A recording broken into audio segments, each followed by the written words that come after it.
their guns out and they told me to go back to where I came from. And I did. Mama, hold on a minute. And that was in the office where my mom was doing the daily deposit. And they told us all to get on the floor, put our heads down. The robbers had what they came for, all of the bowling alley's money. That's what makes what happened next so unexplainable. We had our heads down, and I remember picking it up twice because I heard noise. When they shot me in the head, I thought my head exploded. It was so loud. I really thought my head exploded. And I don't know why, but I put my hands on my head. And I think that's what saved my life. The bullets just skimmed my head. They didn't penetrate. There would be even more unexplainable violence to come. At 8 a.m. that morning, the alley's mechanic, Steve Turan, showed up for work. Where's Stephanie? He had his 2 young daughters with him, 6-year-old Paula and 2-year-old Valerie. Ida. He had no idea what they were walking into. God. No! No! No!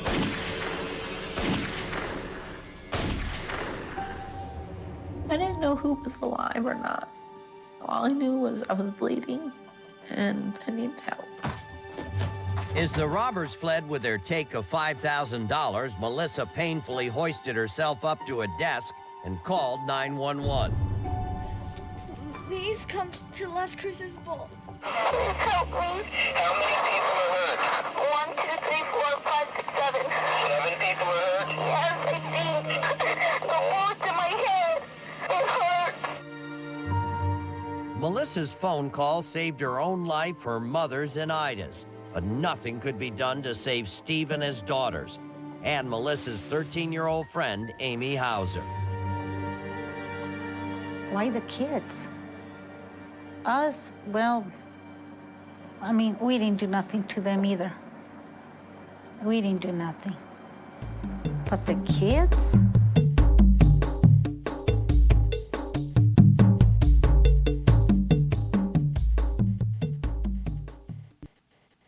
Hey, it's Sully and Jones, and this is Kitchen Table Research. We do the research so you don't have to.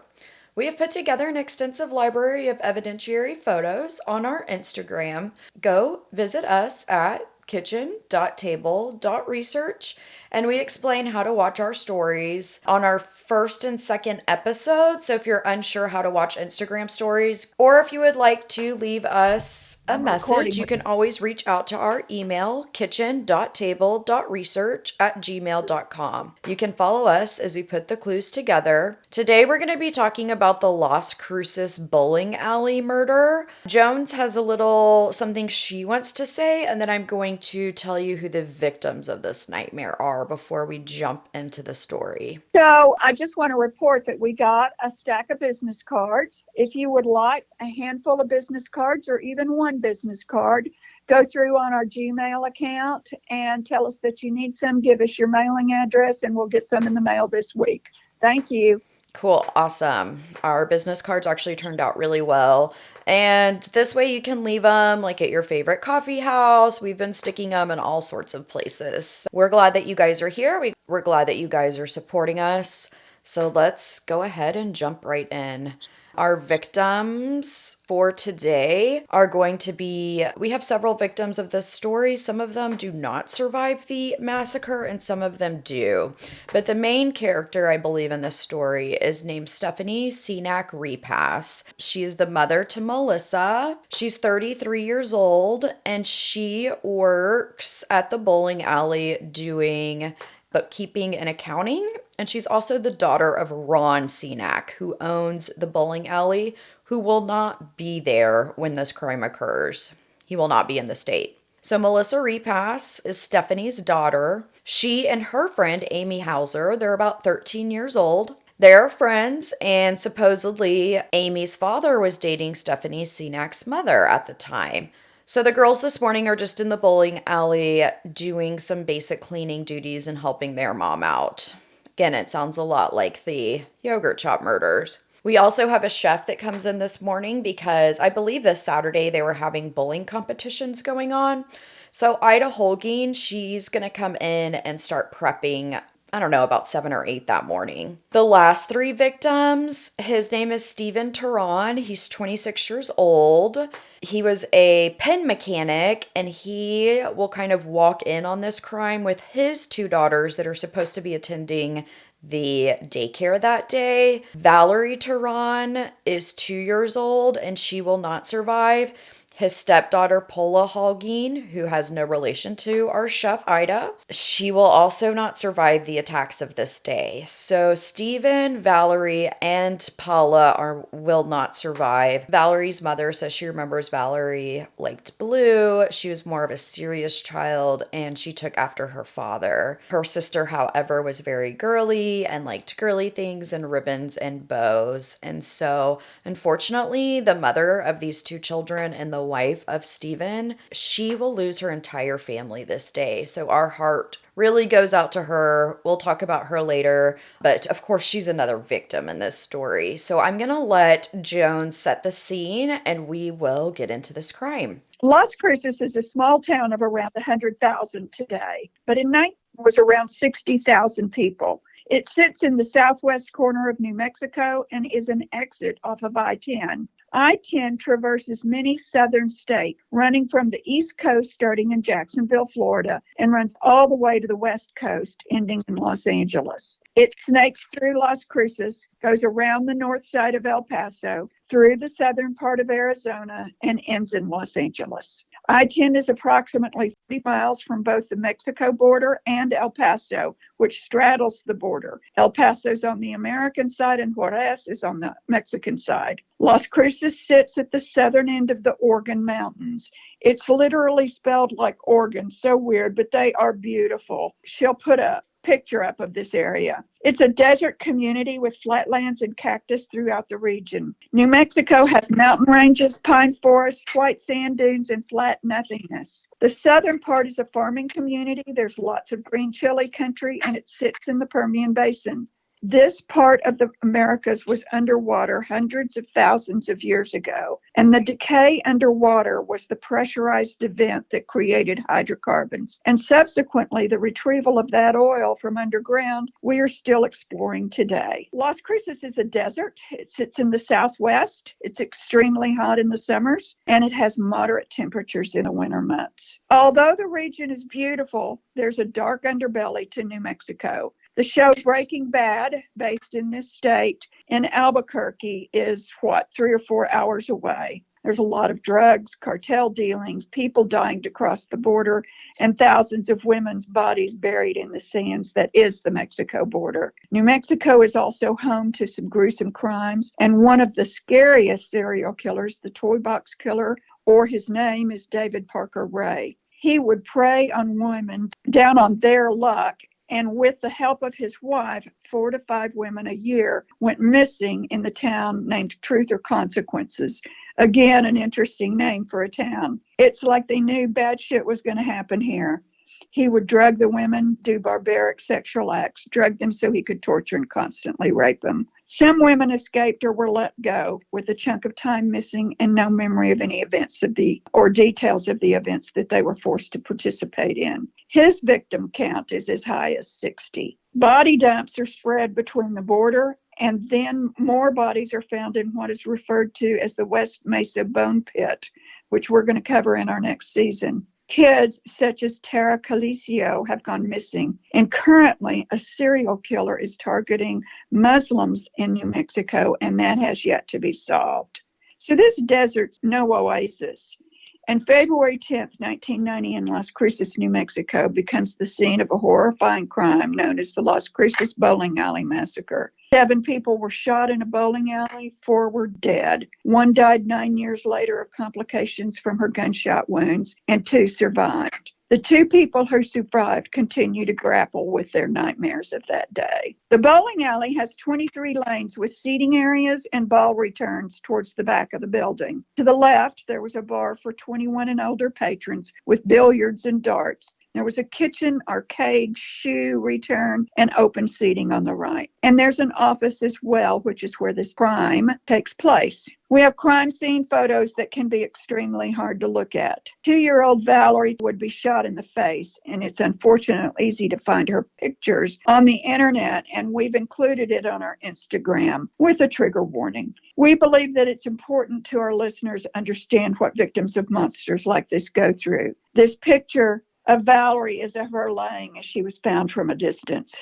We're professional women hosting an educated podcast, and most of our episodes will have trigger warnings as we are here to give you all the facts. Ron Cenac, a father and a grandfather, had owned Las Cruces Bowls since 1984. His family worked for him, and he had 1 daughter, 2 sons, and a granddaughter. Ron was not married, and the bowling alley was a family business. Because of the type of business it was, most sales were in cash. Each night, the cash was placed into the manager's office in a locked safe. Ron Cenac not only owned the bowling alley, but had an on-site apartment within the bowling alley. This is where he lived, and he seemed like a fairly stand-up guy. He had no criminal record. He was an avid golfer and was in Tucson, Arizona at a golf tournament on the day of the murders. Stephanie, who's his daughter, the accountant and manager, was to open the bowling alley, and she arrived around 8 a.m. that Saturday morning. Ron's younger son, Stephen, was attending a Saturday class at New Mexico State University that morning. He had worked at the bowling alley the Friday night before the Saturday of the murders. He pulled his car up to the front of the bowling alley at 8 a.m., found the front doors unlocked, which they should not have been unlocked. He went into Stephanie's office to retrieve his backpack, which he had left the night before. Brother Stephen talks to his sister Stephanie, gives her a hard time for not locking the doors behind her. Those doors were to be unlocked at 9 a.m. Stephen, with his backpack, leaves the building. He reports that he sees 2 men, an older man and a younger man. He describes as Hispanic, standing, loitering, hanging out in the parking lot. He doesn't think much about it, and he drives off. There are several witnesses that see these 2 men. Melissa and her friend Amy are there this Saturday morning to run the daycare that the alley had. They were getting ready, but they were also playing a few rounds of game and drinking some Cokes, waiting for the doors to open. Ida, the cook, is in the kitchen prepping food for the day, also waiting for the doors to open. So there are 4 women in this building, doors unlocked. RJ, who's Ron's older, well, he's the middle son. He's around 25 years old, also worked at the bowling alley as a bartender. He was not on site that morning. I'm not sure what time the bar opened and closed, but there are a lot of reports that he was possibly selling drugs from the bar. So while Brother Stephen is leaving, he sees these 2 men, and I'm just curious, after telling his sister to lock the front door, why he leaves it unlocked. He sees the 2 men loitering and leaves for school. I don't know whether Stephen doesn't have a key. I don't know whether he expects Stephanie to go up and lock it. We're not sure when and how this door gets unlocked. There's not a whole lot of information. I don't know if this is what's called keep back information, Right. for the police to investigate. But at any rate, there's not a whole lot of information about, was the door unlocked? Well, we know the door was unlocked. And did Stephanie unlock it when she came in and then forget to lock it and then forget to lock it again after Stephen left? I think that's right. I think that it was locked overnight. She comes in and unlocks it, doesn't lock it back. Steven comes in and gives her a hard time. But I'm just like, A, you have these 2 men that are loitering, and B, the doors are unlocked, so I guess he's maybe expecting for Stephanie to jump up and unlock them, which we know if she's in the middle of doing something that she probably wasn't going to do. And we also have to reiterate at this time, there's no cell phones. It's not like he says he was running late for class.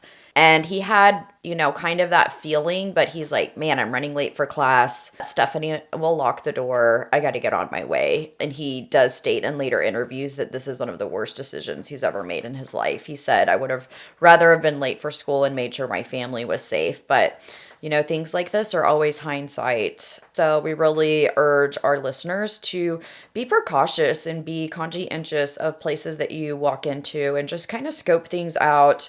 Make sure that you're always in a safe space, and whether you're at work or home, if you're alone or if you're with a group of women, please lock your doors. Yeah, please lock your doors, escort each other to cars, have one of the bouncers walk you to your car if it's late at night. I mean, if you're a young college woman, two of my sisters just started college. We bought them mace. We gave them, my husband, who's former military, gave them a few defense moves. I think every woman should at least have a few tools in her pocket, whether that's, a little bit of training or carrying a weapon with you that you feel safe using, things like that. Well, and this is 1990, and the world really hadn't changed yet. Well, and honestly, we're in 2022 now, and the world has really changed now. So I think with us just being more cautious is what we need to be doing. And I do want to state that at the time, the border is fairly safe. Like in the 80s and 90s, didn't you guys used to go back and forth on the border? And I know my grandmother on dad's side, she used to go pick up medication from down there. I mean, it was just more porous was a word that I heard used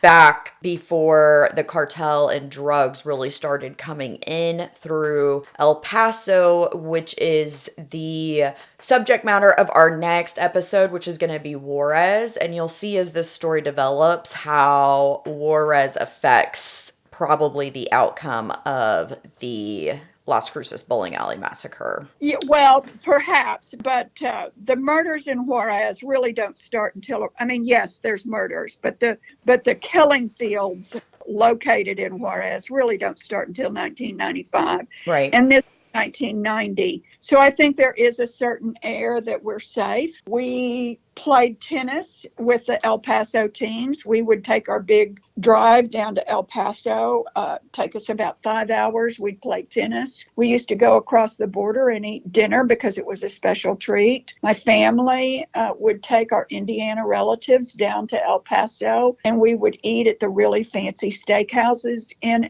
Juarez. We would go to the bullfights in Juarez. It was just Twin City that offered a lot for both sides of the border. So, things have changed. Let's go back to the story.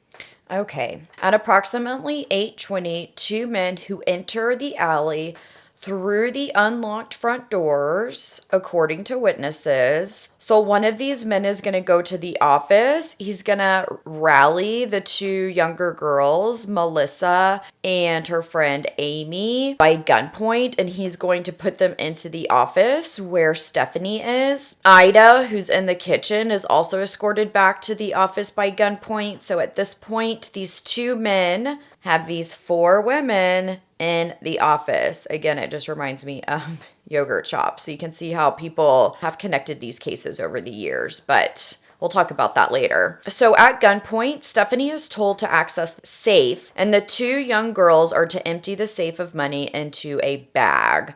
The girls do as they are told, and they put money into a suitcase that the men had brought inside with them. The men now order all four females to the floor with their foreheads touching the floor. So we saw again the same MO, modus operandi, in the Yogurt Shop murders. And that's how we came to the conclusion of maybe the cartel did have something to do with that crime. but let's move on. As the armed robbery is occurring, Stephen Tehran, the maintenance worker, shows up with his 2 young daughters in tow. He kind of walks into the bowling alley and notices, like, nobody's around, and so his spidey senses go off. He is part of the National Guard, and so when he enters the office and sees what's going on, he physically confronts one of the men trying to bring him down. But unfortunately, both men have guns, and the 2 gunmen order Mr. Tehran and his daughters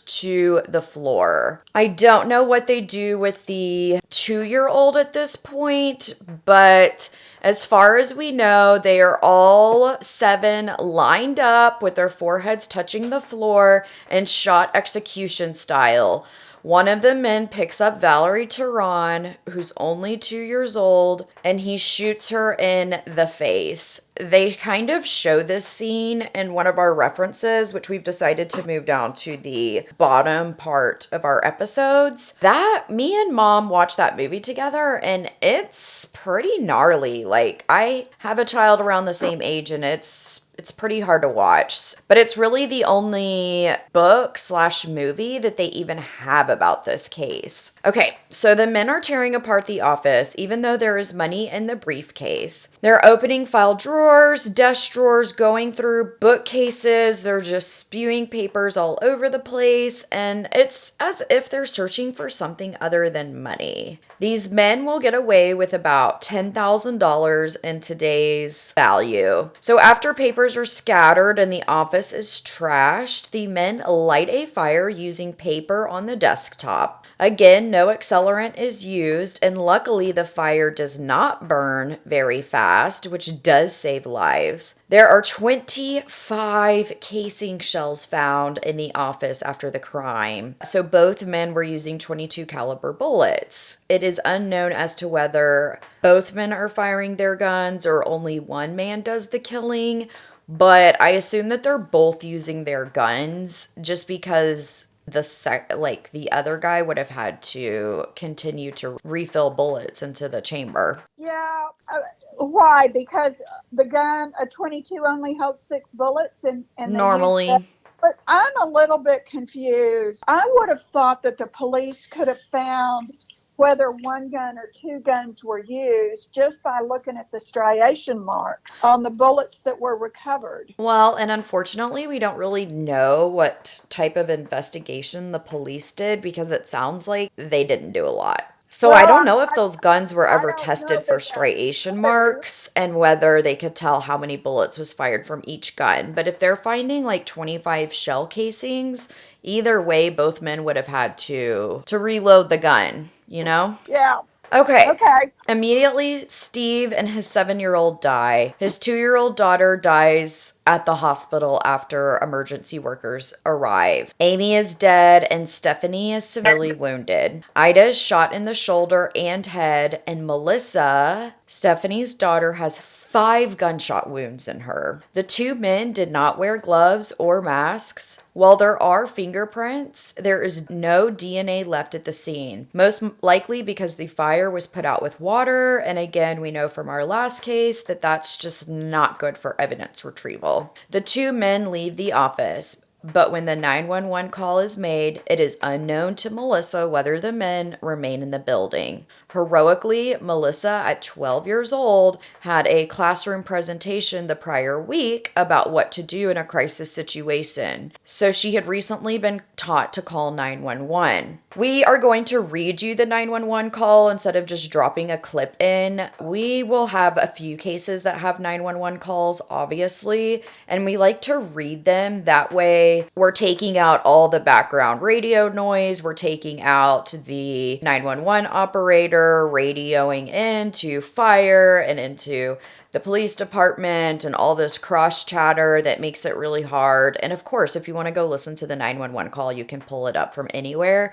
But I am going to say if you go listen to it, it's a really tough call because Obviously, Melissa is 12 and she doesn't know if she or her mother are going to survive. Okay, so I am going to be Melissa and Mom is going to be the 911 operator and we are going to do the 911 call. So at this time, the crime has been committed. Melissa, again, she doesn't know if the men are in the building, but she's going to crawl over and pick up the phone and call 911. Emergency. Please, help, please. Slow down, slow down. We are all shot. Where are you at? 1201 East Amador at the Las Cruces Bowl. At Las Cruces Bowl? Yes. And there were shots fired? Yes, all of us are hurt. Huh? All of us are hurt. I think I'm the only one who's conscious. You were hurt? Okay, well, I'm going to get an ambulance. Please. Rolling. What's your name? Melissa Replas. Please hurry. Okay, Melissa, we have them dispatched. Did you see who did it? No, they told us to get down and they shot me 5 times. Okay, we'll get them rolling, Melissa. Hang on. Take a deep breath. The control unit's en route. How many people were hurt? 1, 2, 3, I believe 7. 7 people were hurt? I think. Okay, Melissa. Hurry, it hurts. Okay, Melissa, I have the ambulance and the police officers en route. They're going to be there shortly. Okay. You didn't see what any of the men were wearing or anything? No. Nothing, huh? They just walk in and? Yeah. Do you know if they were black men or white men? I think they were both black. They looked like 2 black men? Yeah. 2 black males. Please hurry. Okay, it's okay, Melissa. There's a fire. There's a fire? Right on the desk. They're gonna burn us all up. Are the men still there? I don't know. You don't know? I don't know. They put us all in the office. They put you in the office. Yes, I need a fire engine. Please help me. Okay, Melissa. 911 have been dispatched. Okay, they locked them in the office. She doesn't know if they're still there or not. It's on Amador. Yes. The door is open. There's a fire. Please help me. Is there smoke, Melissa? Yeah, I can see it. Okay. Can we get the fire department out here too? 911 says to dispatch. She says she smells smoke. The men lit the building on fire. No, it is on fire. It is? It is on fire. We got them coming, honey. Please hurry, my mom. Melissa, there's police officers there now. There is. Yes, there is. They're going to try and find you. There is. 911. I'm going to die. No, we've got the ambulance coming. It's just down the street. And he says to dispatch, we have 7 shot and injured, and they're in the office. Where's the office at, Melissa? Go to the front door and take a right. We're in the office. Okay, I'm giving directions on how to get to you to the police that are in there. Oh, God, just help me. They're helping you, Melissa. We've got them rolling. You've got to be brave. You've got to be strong right now. Oh, God, it's going to burn us all up right now. Can you see flames? Yes, it's burning me. I got burns on my fingers. There's bullets in my head. I'm gonna burn up right now. The fire's gonna burn us all up. It's burning me. I have bullets in my fingers and my head. You can hear the officers come into the office. Follow them. Get out. And Melissa does just that. I believe she's the only one conscious, and so 911 pulls her out of the scene. And then, of course, again, they have to go in, and there will be 2 survivors, Ida and Melissa, and there will be 3 people, 2 children, unfortunately, dead. By 8:37, Las Cruces police and fire would arrive at the scene. So again, we believe that they entered the building at 8:20 and that they're gone by 8:37. So this is a 17-minute crime. I mean, these crimes just happen so fast. They would find Melissa shot 6 times in the head and hands. She would lead them to the office where Ida and Stephanie had been shot several times, and Stephanie Senac would survive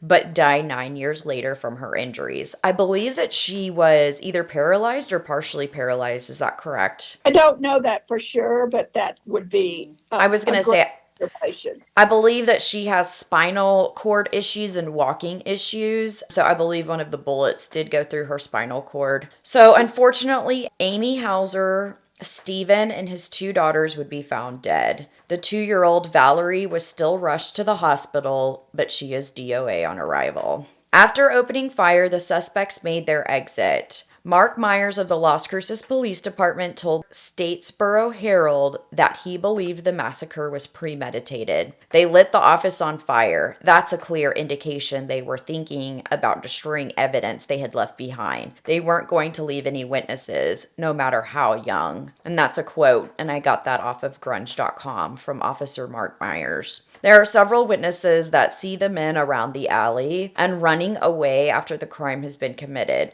So the men head in a southwest direction that would lead them onto a highway that would only take them about 30 minutes to cross into the Mexico border into Juarez. It is never clear as to whether brother Steven Seneck had a key to the front door that morning and why he would have not locked it behind him. However, he states he found it unlocked that morning and tells police so. And he is very active in this investigation, Steven Seneck. So some people think that we'll get into it. Some people think that he might be a little bit more nefarious, but I don't really think so. So, I don't think that he left the front door unlocked on purpose. He states he found it unlocked that morning and tells police so. When his sister Stephanie arrived, did she unlock the front door and not lock it back? Did she leave it unlocked, knowing Steve was coming to get his backpack?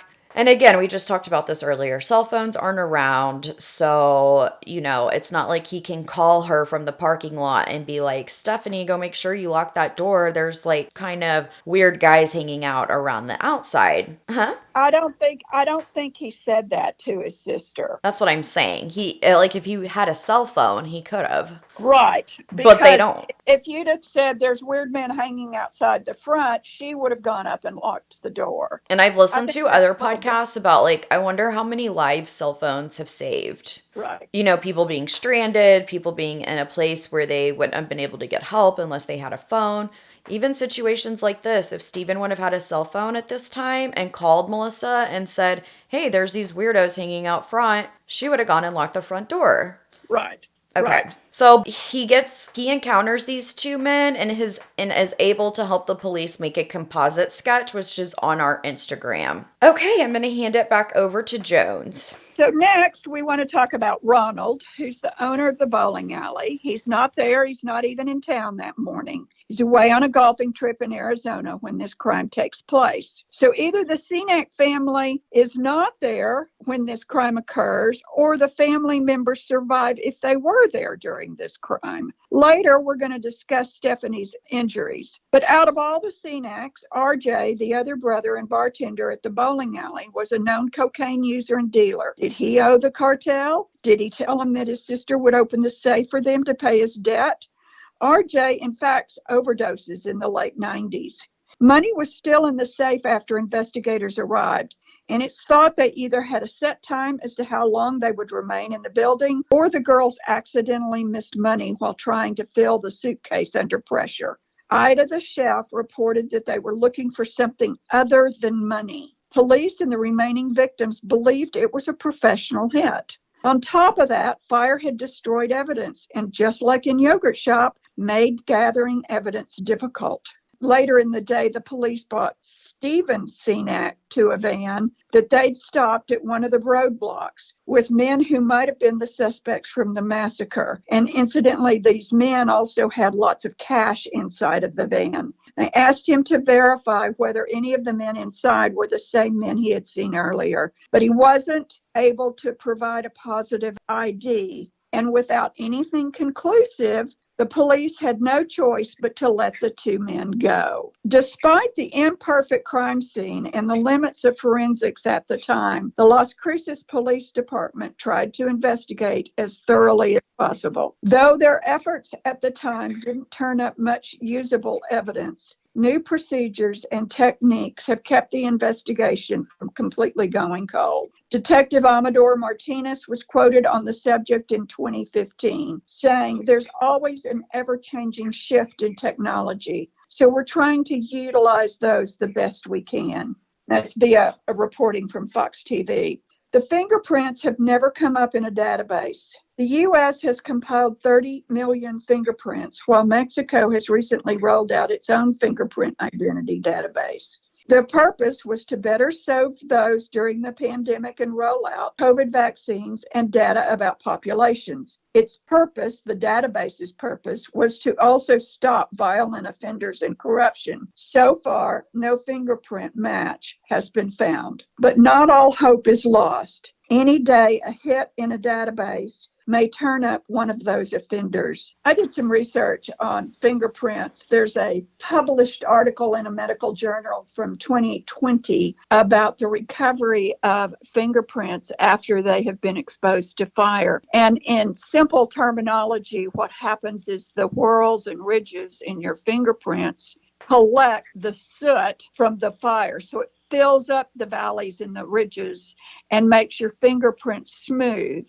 So even if you had left a fingerprint, sometimes they were not able to actually retrieve the fingerprint and enter it into a database. However, they are now discovering that you can actually light an even hotter fire, or perhaps the fire burns hotter at the crime scene, and it burns the soot off, and you're again left with fingerprints. So the technology is becoming so that you're not going to be able to get away with much crime. Stephanie dies from her wounds 9 years later.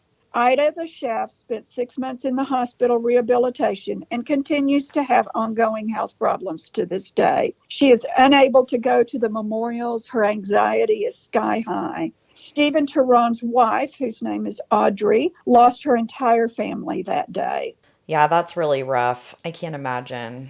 She goes to school that morning, and that's why Steven takes the kids with him. And I can't imagine the phone call that she received when they find her entire family has died. These murders remain unsolved after 30 years. There remains a police detective who works this case, and all incoming leads are thoroughly investigated according to Mexican authorities. But it appears as if the two men just vanished into thin air, just like the yogurt shop murders. In this day and age, things like this just don't go unsolved. How did we not get these guys? That's the question I ask myself every day. Numerous people saw these gunmen, so someone out there knows something and they need to come forward. So that was a quote from the investigator. Anthony Tehran, Steven's brother, also states that authorities are now trying to build a DNA profile from evidence found at the scene. So that might in turn help locate one of these perpetrators. Mark Woods, brother to Amy, was quoted as saying, "No one's come to justice for this. We haven't had any peace in our family at all," via KTSM. Audrey Martinez, who was Tehran's wife, had a similar sentiment. Quote, "You wait and wait and wait. We've gotten to the point where we just don't get any answers anymore." And this is according to the Statesboro Herald. This crime happened a year before the yogurt shop murders and also remains unsolved after 30 years. And I'm sure, as we pointed out, that you guys can see the connections. There certainly are some similarities. Investigators have a couple of theories about why the men were not found. Number one is that they hid out nearby in a friend's home for several days until the manhunt let up, and then they left Las Cruces for Mexico. Number two is that there was a car which they either drove or an accomplice drove, and they were able to cross the Mexican border within 45 minutes. So by the time this crime is reported and they get suspects and they put up a roadblock,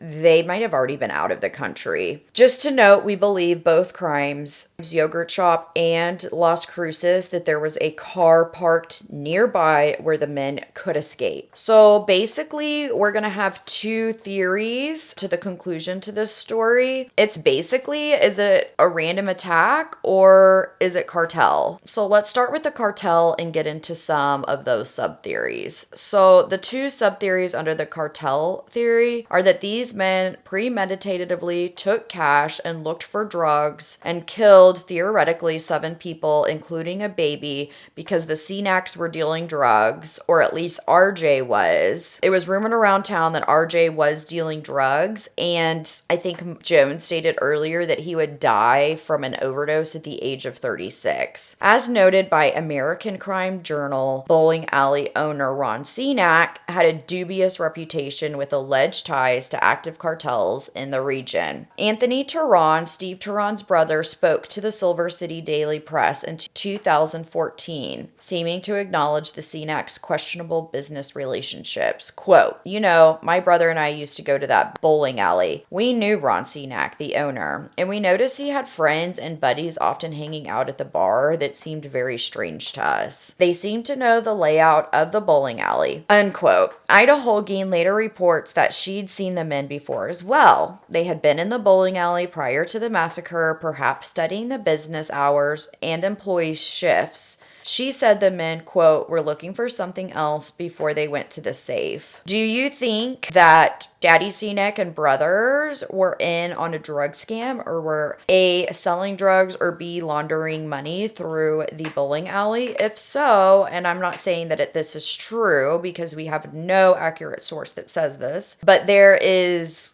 a lot of money laundering that happens around the Mexican cartels. And in our next episode, Juarez, we're going to talk about how women's death is providing money and how the world is laundering that money. And so people are literally profiting off the bodies of dead women, which we've heard this before, right? This seems to be a reoccurring theme. Yes, and it is a recurring theme. Ida Holquin does not speak out very often. None of them really do. She withdraws after this event. Of course, she was in rehab for months and months and has really withdrawn to herself. I want to say a couple of things about Ida. Number one, she says the thing that helped draw her out of this world that she was living in was the birth of a grandchild. Like it drew her out of her depression. Yeah, it drew her out of her depression. I think that's just a cool statement, that to have a grandchild can do that. Oh, do you feel that way? I do feel that way. I think it has helped a whole lot draw me out of post-COVID. Yeah, we had a baby during COVID, me and my husband, and I feel like it saved a lot of us, bringing that little bundle of joy into a world where things weren't all going well. Right. And, you know, now that I feel like we're kind of more post-COVID, he's just awesome. We actually took... This is just a side note. We say we don't chit chat, but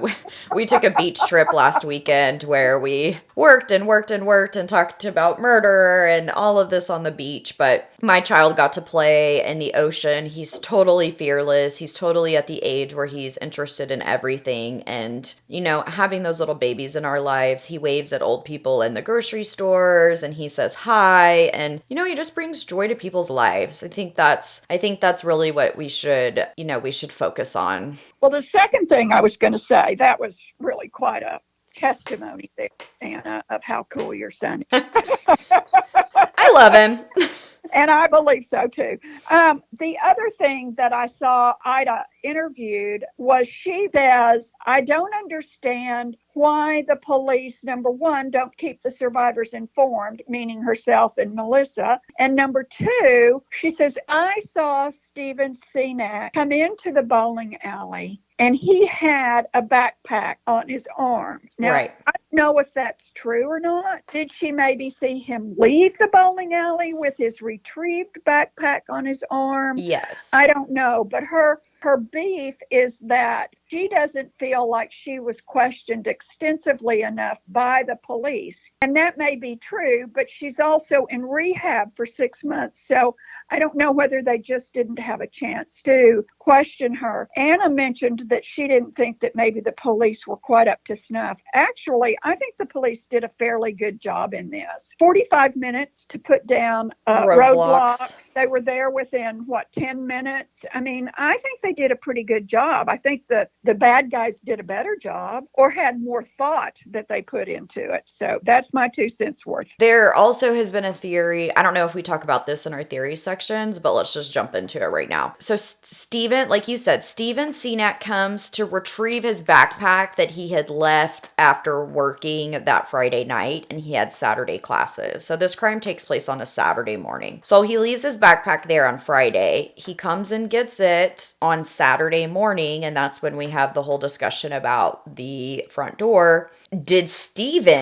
Was that backpack full of drugs? And did Steven take what the killers were looking for? That's an interesting theory. So I have read that theory. RJ is selling drugs in some capacity. Do we think the other brother and dad are in on it? That's a question we really can't answer for you guys. Let's go ahead and get back into it. And of course, we want to hear you guys. What do you guys think? Do you think that this is connected to Yogurt Shop? I don't think it's connected, but it really does. We never thought about the cartel being a part of the Yogurt Shop murders until we started noticing a lot of the consistencies. And so that's why we have that theory in the Yogurt Shop murder episodes, because there are a lot of similarities and people wonder if it was the same perpetrators. I don't think it was the same perpetrators, but I think it was a group of criminals, whether you want to call them cartel, people that had been released with this revolving door of justice and on the Texas side. But are there just a lot of bad men committing professional crimes at this time that Texas is not taking seriously? Again, because they're taking bribes over the lives of keeping women safe. So let us know what you think. Are they connected? What do you guys think? The next episode, we are going to talk about Juarez, and later on, we're going to talk about the Texas killing fields, both of these, and we talk about the West Mesa bone pit. I've always been super interested in body dumps because of the way that they find bodies and how many they find. Actually, we're also going to cover the Long Island Shannon Gilbert case, which is another body dump case. They're just super interesting to me because you have to wonder, is there one person dumping bodies? Is there multiple people? Is this a conspiracy or corruption within the police that they're just kind of letting this happen? So one of my favorite topics in true crime is body dumps, and we'll get into those because I haven't heard a lot of episodes about some of these cases. I mean, I know that the Shannon Gilbert case is quite popular, and actually just a couple of months ago they released her 911 call, and that's why we decided to add it to our list of cases to cover. So that'll be out in the second part of our first season. Woo! Okay. So again, this is a professional hit. It's a 17 to 20 minute crime. These robbers were professional. They did not wear masks or gloves. And do you think that's because they knew that they weren't going to have any witnesses? Did the two men know they were going to kill everyone inside before they entered? Did they expect Steven to bring two young kids? I mean, was a man prepared? Did he wake up that morning and say, I'm going to shoot a 2-year-old in the face? So was their purpose to leave no witnesses? Why would Steven give a composite sketch if he in fact was a part of, this cocaine business? And maybe the people said, RJ owes us, let's say, $5,000, blah, blah, blah, blah, blah. And they say, okay, if you go in at 8 o'clock in the morning, nobody's going to be there but my sister. She'll open the safe for you guys. You guys take the money and you get the hell out of there. Now, did the cartel have a different idea because they're pretty ruthless and say, no, you guys owed us $5,000 and we are going to kill your entire family and anybody else that's inside of this business at this time? So that's another question that we have. I'm going to let Mom go through the random attack theory, which again, it can't be random. These men have been seen sitting inside the bowling alley. They seem to know the outlay. They seem to know when the businesses open and close and when people are coming in and coming out. So you want to talk about that theory though? Well, there's several kind of off the cuff theories, but we'll go over them. Okay. Police denied any connection to a scene from a month earlier, which occurred in Las Cruces. There was a gas station attendant. His name was Salvador Lozondo. He was executed with a single bullet to the head. His gas station was robbed, and that's reported by the El Paso Times. There's never been as far as I know, there's never been a suspect in that case. So these guys are professionals. Are they just getting out, robbing, killing for drug money? I mean, is this some lark or a Saturday morning to get some cash to party that night? They knew the bowling alley was a cash business, and they knew there would be money after a Friday night. The busiest Well, I night love of the... to party. Well, I like to party too. But I'm not going to go kill anybody over it or rob anybody over it. Do you think Stephanie got involved in her business of putting money into the safe and just simply never walked back up to lock the door? Or did the killers come in so quickly that she never really got to the front door to relock it? Her intent was good, but maybe she just didn't happen. Well, and that happens all the time. I mean, I've been in businesses where, you get there in an hour or two, you unlock the door. And if you're coming in through that door, you get sidetracked. The phone rings and you're thinking, oh God, she came in early to catch up because I think it was like the end of the month or something. She's thinking, oh my gosh, I have this to do. And the two girls are running around and there's enough of us in here. I'm not super worried about the front door, especially as we say at this time, this area is considered rather safe compared to today. Yeah, we already is there a serial killer? Is it a spree killing? Who does spree killings in pairs? Well, in public places with a 22, they make their victims put their forehead on the ground. So the motive here is money and drugs, whereas Yogurt Street seemed to be more sexual. So these three cases have been hard to listen to. Our next case is on the women in Juarez dying, and we felt that we couldn't move along until we fully investigated the NAFTA agreement and how it affected these women's lives. And as you state, that's when women start to die in the 95. Yeah. And then we're going to do a couple of easier episodes before our mid-season finale, which is Darlie Roudier. In the upcoming episodes, we're actually going to do a small snippet on DNA, and we're going to do a small snippet on like the DSM diagnoses for different psychopathies so that you guys can, use the Robert Hare scale and be a little bit more interactive with us. And then our mid-season finale is a case where all of these things, DNA, profiling, evidence gathering, all of this kind of stuff is going to play a huge part in our upcoming case, which we're so excited to present to you guys because we've spent an enormous amount of work on it and we've actually come up with our own theory. So we're really excited to present that to you guys, but you're just going to have to hang on until we release those episodes. Which is another hard case to handle. So buckle in, stay tuned. Hope you guys are enjoying this. Our next case is Juarez, New Mexico. All right. Well, I certainly enjoyed this. Mexico. I surely enjoyed this chat with you this morning. I think that we have a lot of great questions. Again, we would love for our listeners to be interactive. We'd love for you guys to send us messages, send us what you think. If you've, I do go on Reddit and read a lot of backstories of people that lived in Las Cruces at the time. So if you've lived in any of these areas, if you remember any of these crimes and they affected you in a certain way, let us know. And at the ends of episodes, we'll start discussing what our listeners want us to discuss. So we really want you guys to send us messages and be interactive. We love our listeners. We're glad that you're here with us today. We hope you have a wonderful day. And we're signing off until Juarez. Thank you. All right. Goodbye. Bye. Our references for the Las Cruces Bowling Alley Massacre are Unsolved Mysteries, Wikipedia, America's Most Wanted, the Las Cruces Sun-Times, Silver City Sun News, Toronto Sun, and my references that I used, I listened to True Crime Garage. We watched A Nightmare in Las Cruces, which you can find on Amazon Prime, the Murder Squad podcast, grunge.com, and I believe that is all of the references that we used for Las Cruces. So again, we hope you guys have a good day, and we will see you on our next episode.